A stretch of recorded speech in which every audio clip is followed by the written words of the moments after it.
Mayor Caroline Conroy was elected into office on Monday, the 27th of June, 2022. It has been such a busy month for her. I caught up with her in her new home, the Mansion House, to find out what she has been up to, what she has achieved so far, what the most challenging part of the job has been, what her highlights were, and what her plan for the next year is. It was such an amazing experience to meet her. Lord Mayor, congratulations. How does it feel to be Dublin's first citizen?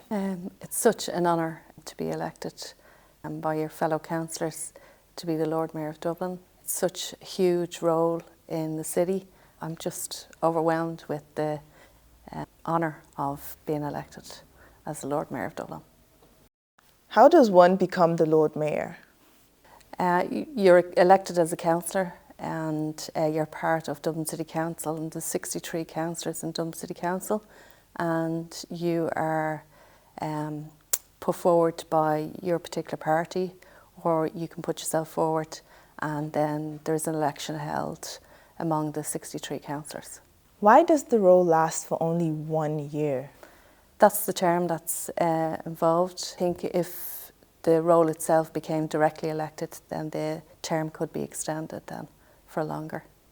Lord Mayor, I see a very nice chain around your neck. Can you please tell us a brief history of the famous Lord Mayor chain?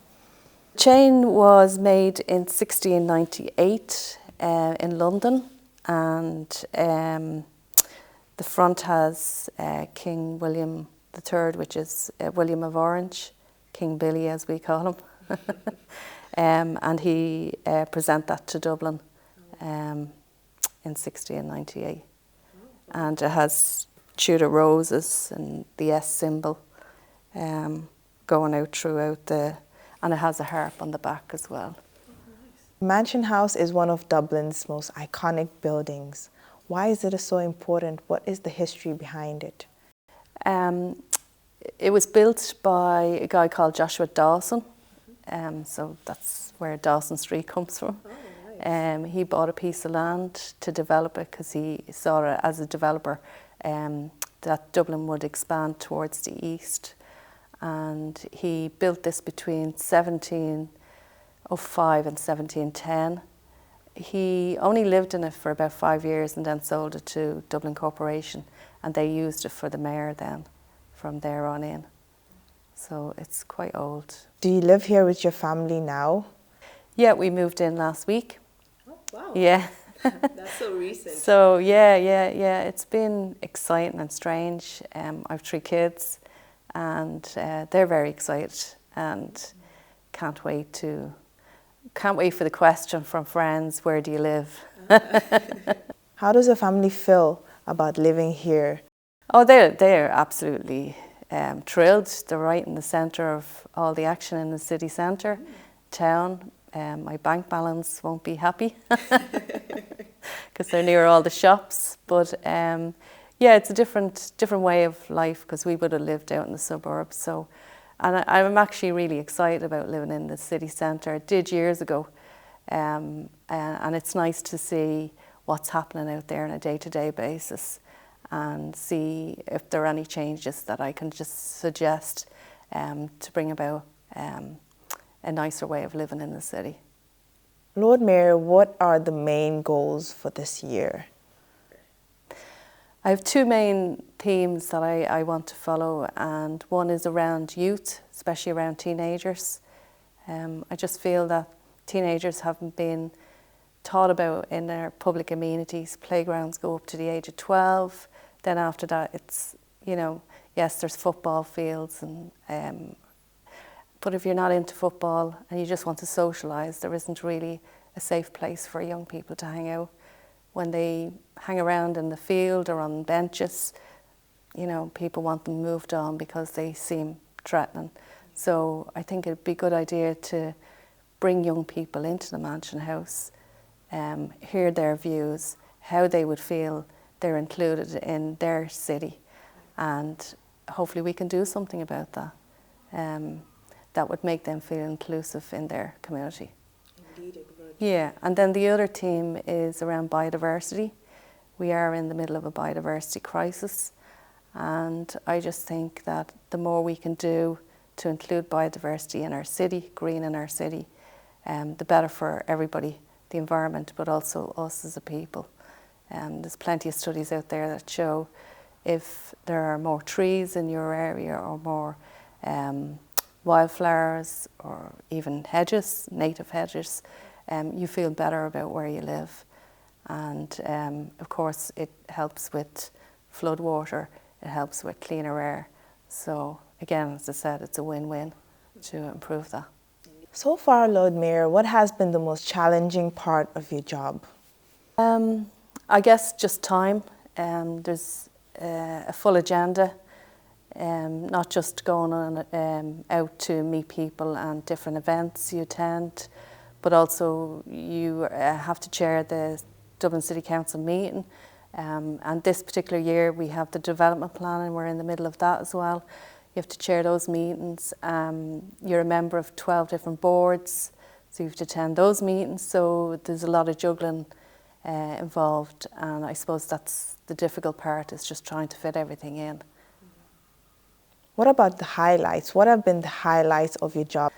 To actually go out there and meet the locals in the community. I think it's such a fantastic opportunity. It's just something I would be passionate about. I feel that people in the localities do fantastic work volunteering, and it's great that I have the opportunity to recognise that as the Lord Mayor of Dublin, and to hear what people are doing on the ground in their particular area and bring those ideas back to other areas.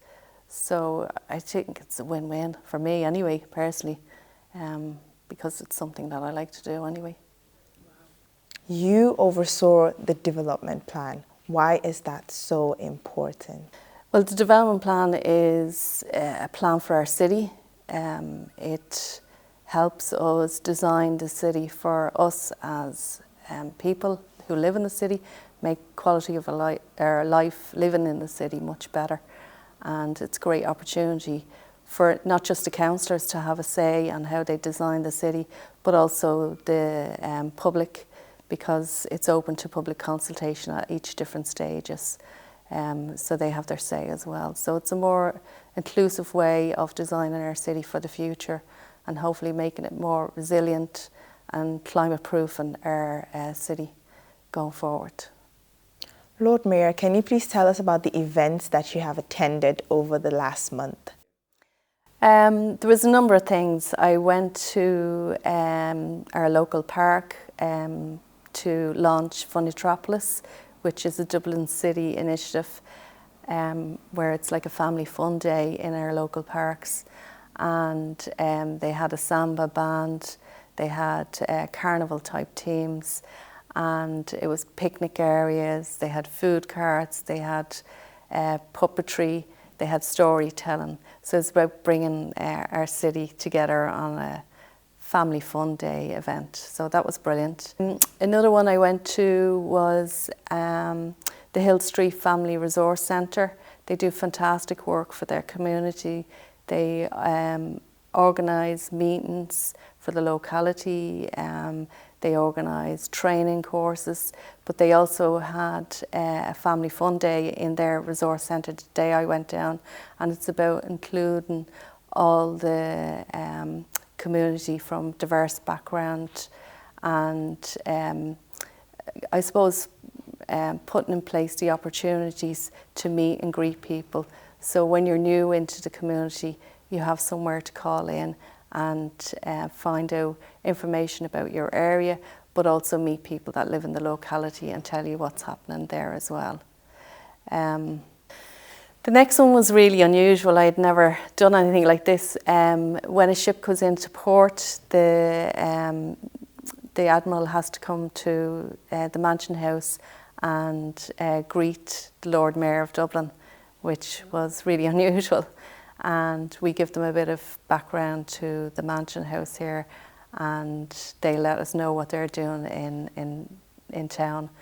The other thing I took part in was a memorial tournament, football tournament out in Ballymun, which was very special.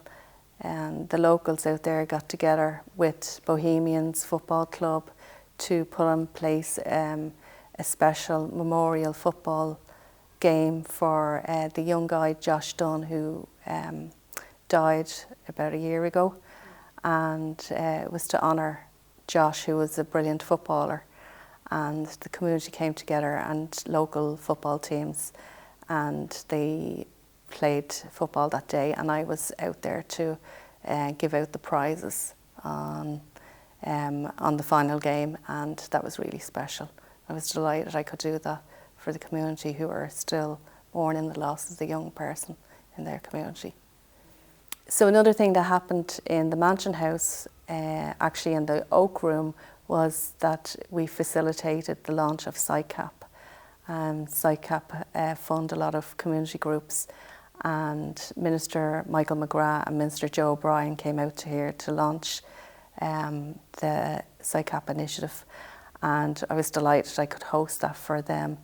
And a lot of the community groups came from the partnerships in the locality to be a part of this launch. I had a photo shoot for Summer Sunday at College Green, which was great fun actually. We had somebody up on stilts, like a big butterfly, and then there was a young child as well there. And it's about Summer Sundays being fun on College Green, closing down College Green, which is very iconic to the city, from traffic, and having carnival teams, picnic benches, face painting, that type of thing, and just showing how our city could improve if we diverted traffic from this beautiful street, our beautiful area, College Green, and how it would make our city more livable. So I'm hoping to go to that when that happens on the 7th of August this year. Two other events that I went to, kind of one after the other, was the Drumcondra, they call the residents the Triangle Residents Association, and they had a family fun day in Griffith Park, which would have been a park that I used quite a lot, especially for outdoor exercise. And they came together after 2 years of not being able to meet. They were able to organise a family fun day with music from locals, and they had an ice cream van, and they had face painting, and they had a dog show, which was great fun. And I met a lot of the locals there and what the local issues were in the vicinity of Griffith Park. And one of the issues they highlighted was the local hall was being shut down, and they were losing this facility, and they were hoping that they would get a campaign together to highlight the need for this vital space for the community, because it's where the school used it for their sports every week. Also, they used it for coffee mornings, they used it for knitting groups, they used it for gardening groups, and it's vital that they hold on to it. So it was very informative to hear what was going on in the community, and that. The other exciting initiative that came back after COVID as well was the Dublin Makers Festival. So it's about all the groups in the community who make things, whether it's electronic stuff or whether it's wood carving, whether it's sewing or knitting. I even saw a young man who had started back up the Aran tradition in Ireland, which is something that would have been maybe 30, 40 years ago a very popular thing, and it's died out, but it's starting to come back again, and hopefully with groups like that supporting it, it will come back in vogue again. They had robots, they even had a robot on a bike, which was fascinating. They had a physics section, and they had ex-school teachers come back and give classes all around physics, which was interesting. And they go around the country, not just in Dublin. We had repair cafe, so if, say, your kettle stopped working, it may be only a small part, and they were able to make that small part and get the kettle going again. So that stops that going into landfill, and we have the whole circular economy taking place at this Dublin Makers Fest. Another fantastic thing that happened in the city this time, and again it was delayed because of COVID, was the International Federation of Library Associations. So all the library groups around the world came together to Dublin, and this was supposed to happen in 2020 but was delayed because of COVID. And when I was asked to open the IFLA, they call it, Congress last week, I was so honoured because libraries are such an important aspect in our community. They're not just there for reading, they're also a space somebody can come and, you know, gather their thoughts, or young people can study if they don't have a quiet place in their home. They're great places to come and study. They're also very active in their community. They put on public meetings around issues that are important to people in the community. So I was delighted to actually open the IFLA Congress in Dublin. Another thing I was invited to and I was delighted to attend was the Goethe Institute Infinite Library, and the German ambassador asked me would I come along to see what they were doing in their city, but they had brought it to Dublin. It's a travelling library and it's based around 3D technology. I had to put on one of those visor things. Kids used to get me to do them. And you feel like you're walking around. Virtual reality. Yeah, virtual reality, yeah. And they had a sandpit, so you stood on it and you felt like you were really walking. And it was a fascinating way to see a different world. And I think what they're trying to do is show a different aspect of libraries. So you could do it through virtual reality. So that was fascinating, and I think there's probably scope to grow on that as well and do more around that area. And the most recent thing I did yesterday was go down and visit a new cottage that had been renovated in Newcomen in the North Strand, and it's right beside a community garden called Mud Island.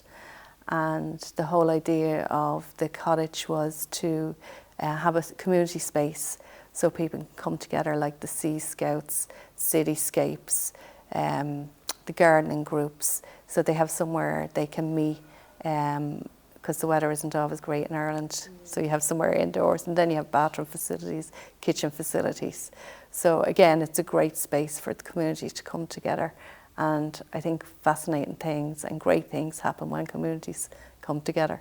But I also got an opportunity to look around Mud Island as well, and what they were growing, and the different aspects of community where they had get-togethers, and they had special needs schools come in as well and see their sensory garden aspect. And also they've increased their biodiversity by the different plants.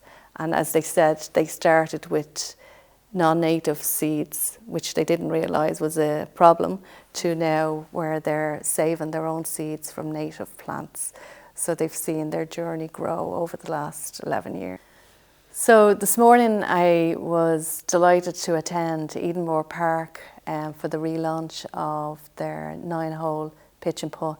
They had originally got an 18-hole pitch and putt, but during COVID everything went back to rewilding, and they looked at the whole size of the 18-hole pitch and putt and decided that a 9-hole pitch and putt would be more manageable, but also it would suit the community needs.